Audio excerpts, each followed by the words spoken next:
Hey there, tech enthusiasts. Welcome back to our channel, where we break down everyday tech problems into simple, actionable steps.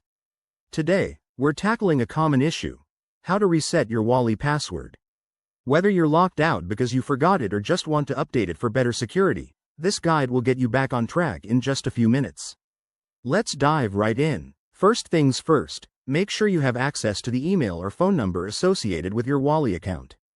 This is crucial because the reset process usually involves verification through one of these methods.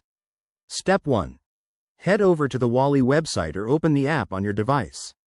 Look for the login page. That's where you'll start. Once you're there, you'll see a "Forgot Password" or "Reset Password" option. Go ahead and click on that. It's designed to help users like you recover access quickly. Step 2. You'll be prompted to enter your registered email address or username. Type it in carefully and hit submit.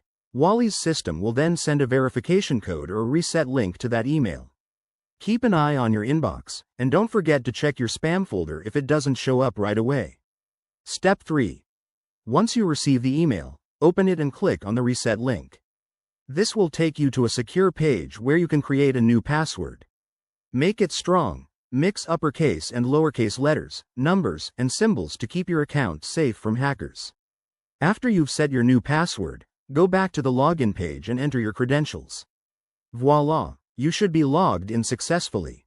If you run into any issues, like the email not arriving, double-check that you entered the correct email or try using a recovery phone number if available. One quick tip.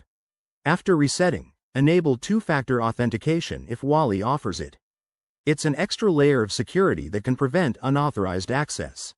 And there you have it. Resetting your Wally password is straightforward and stress-free. Thanks for watching. If this helped you out, hit that like button, subscribe for more tech tutorials, and drop a comment below if you have any questions. See you in the next video.